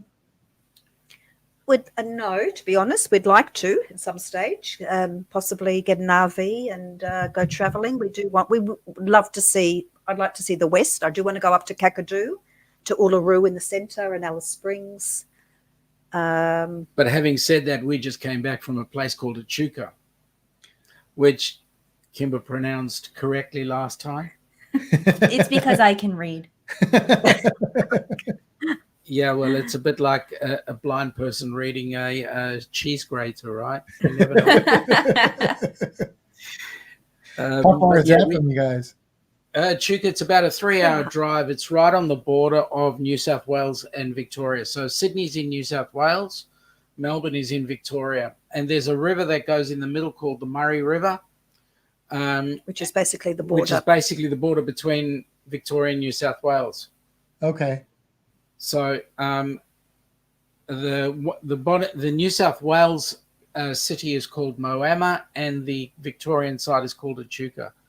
And what's the claim to fame there is, besides the fact that I went there for work, but Echuca is known as an inland port. So what used to happen many hundreds of years ago was all the goods that were required, so wood and food and all that sort of stuff, was all shipped up and down the Murray River on paddle steamers. So it's the paddle steamer capital. Okay. And you can go on cruises on the restored paddle steamers. It's beautiful there. That's cool. And if you wanted to, you could also get these houseboats that you can. Beautiful. So family of say 12, 18 people can all rent a houseboat for a week, and you go sailing up and down the river. Interesting. So good fun. There's a turtle called the Murray River turtle. I wonder if they're I don't know if they're from Australia or not. They're big. I can look it up. Yeah. I don't know much. I don't know if that's, I don't know. It could be a different reason, but.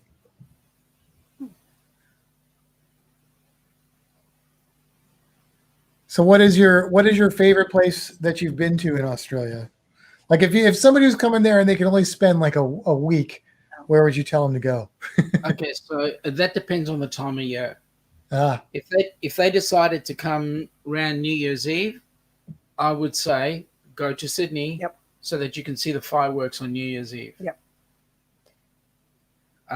The harbour really, I mean, we're Melburnians, we love Melbourne, and it pains us to say, but Sydney really, harbour in particular, really is spectacular. yeah. Especially cruising. Now, that is a port you want to cruise out of. It's going under the bridge on a smaller ship is amazing. Oh, cool. And I should ask this on the podcast. So how many cruise ports? I think we even talked about this on an episode, but I've forgotten. Maybe. How many cruise ports are there that cruise ships leave out of on the east coast of Australia? Brisbane, Sydney, Melbourne, and then a couple stop in up to Cairns, I think. Yeah, up at Cairns, and also Darwin. But Darwin's on the west coast, right? Yeah, that's Okay. On the west coast, we've got Perth, so Fremantle, and then also some out of South Australia. Okay.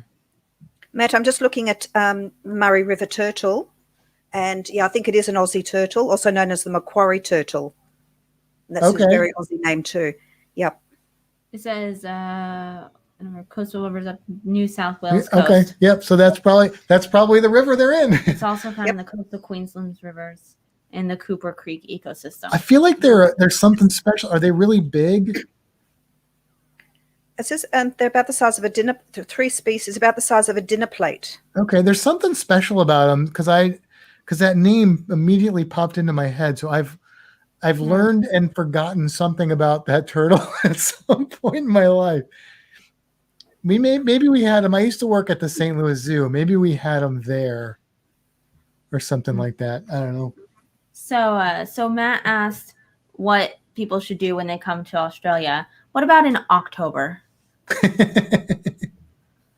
October. Okay. October, November. October would Still a bit cool. Coolish.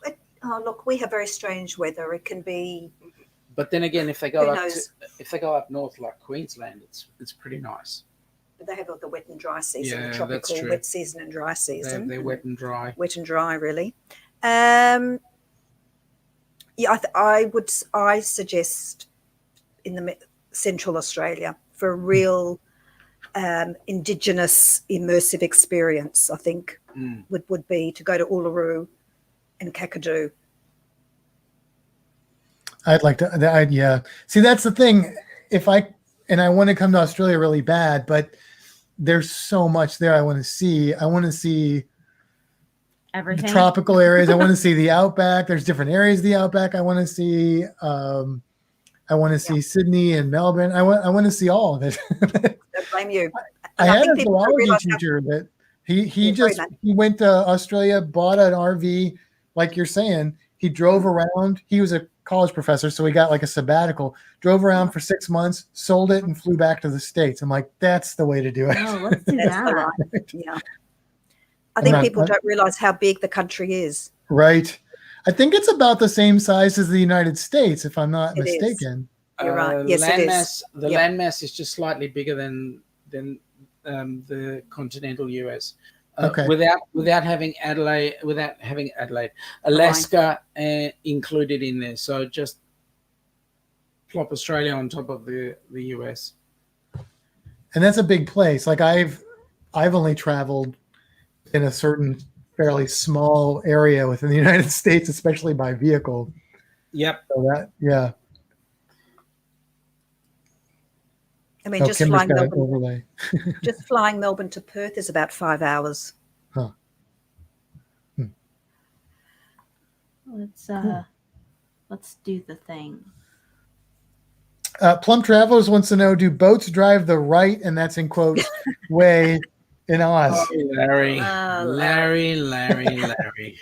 Seriously? When are you going to learn? Larry's in Canada, right? Say again? Larry's in Canada? Yes. Yep. Yes. He won't be for very long if he's not careful. Did you find it? Oh, there you go. What about that? So it's pretty, they're very, very similar size. Yeah. So driving across the country would be like driving from the East Coast to the West Coast. Yeah. Okay, cool. But then the main difference between you and us is that we're an island. You're the smallest continent. Yes, we are. And the only island continent. Yes.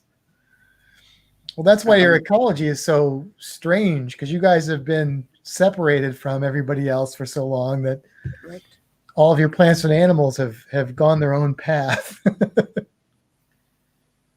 which is really cool, actually. There's a question that has come up. Oh, Interesting. Sarah's, my friend from Melbourne, is saying Vegemite is actually banned in some Australian prisons. Is that true? Well, never having been to prison, I don't know. Prison?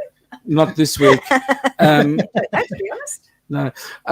I could understand why, because it wouldn't be very easy to find things if they were hidden inside a Vegemite jar or that sort of stuff. Interesting. I'll try to put up my link there for the guys to come and have a look at our channel, but it wouldn't let me. So you might want to pop our channel in there if you like. Oh yeah, yeah.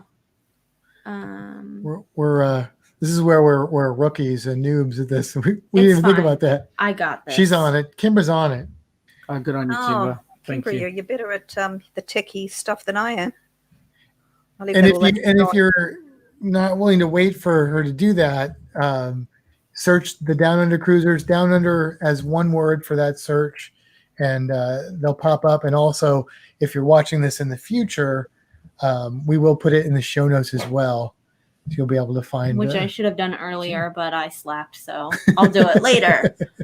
Okay, I've got the answer to that question about being banned in prisons. Vegemite is banned. Okay, Vegemite is banned from Victorian prisons, with the bans beginning to come into effect from the 1990s to prevent inmates from brewing alcohol using the paste's high yeast content, despite the fact that Vegemite contains no live yeast. Vegemite is actually a byproduct from the manufacture of beer. Is it really? It is.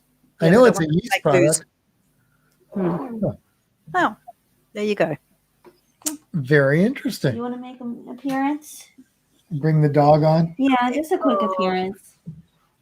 Oh, it's adorable. Oh, look at the face. Oh, no. Get your legs up here. There we go. Sweet. Now, what There he is. Dirty, fuzzy dog. He's beautiful. Oh, he's gorgeous. Little face. He's made it all the way down under. Look at the camera. Oh, look. Oh, I know. That's not coming. Here, look over here. There you go. Oh, that's gorgeous. He'll be getting a haircut in a couple weeks, then he'll look better. Yeah. Beautiful. We miss our dog. We desperately want a dog, but we're on You a can main have road. Reno. Oh, with a heartbeat, but we don't have a gate we're on a main road, a very busy main road. We don't have a gate out the front. And And I've seen one of my dogs. You're stuck as a Floridian I dog. would be, that would not work for me. Like if the dog got to go live in Australia and I was stuck here, that's no deal for me. Because you don't like Reno? No, because I would be like, no, I'm going to Australia for the dog. You can get packed into the dog crate, Matt. Do a Whatever it takes. And then come. If you listen to Dave, he's saying nail his ear to the container or glue it to the container ship. Mike said, glad no kids are on. Reno doesn't like children. Mm-mm. Oh, really? Yeah, he's a mean dog when it comes to children. Yeah, and Mike and Michelle and Anthony came over when they were in Florida to visit, and we thought Anthony's kind of old enough. No, Reno was not having it. He had to get locked in the other room. Oh He's dear. not always that bad. He has his moments, but he was not nice. Mm-mm. Is he a rescue dog, or have you had him from puppy? I've had him his whole life. Okay. Wow. Just doesn't like kids. No. Well, sometimes I possibly blame him sometimes when they poke and prod and pull and poke your eye out. I think it's a Schnauzer thing, because the only dog I ever had before was a Schnauzer when I was a little kid, like little bitty kid. My parents got a Schnauzer, and it bit me in the face. Yeah, and then it went to live with my grandparents, and that was it for me. So it's the way you communicate with them. I know I've heard of Schnauzers. They're being quite snappy and. But he's good with adults, but yeah. Yep. Yeah. Well, listen, we will let you guys go here so that you can get ready for your live. We'll probably pop on over there. So people in our stream, remember to go check out the Downunder Cruisers. They're going to be on About 20 minutes. Yeah, about 20 minutes. And thanks again, guys. It's been real fun. Thank you Thank so you for having much. us. It's been amazing. We really appreciate the support you've given us. Yeah. So. Oh, absolutely. No, absolutely. Our pleasure. That was our pleasure, actually. Then, it was our pleasure. It was ours. We insist it was our pleasure. Yes. And if you want to take it back, you'll have to come on the cruise. All right. Okay. Oh, we'll keep twisting your arm about that one. But either way, we'll get to see you anyway at the aquarium. Absolutely. Right. Yes, we'll definitely do that. Hopefully we'll get to go on that cruise, though. That would be a lot of fun. Yes. So. Awesome. Okay. All right. Well, Thanks again. Thank you, guys. Good night, everybody out there. We'll catch you next time. Bye. Bye.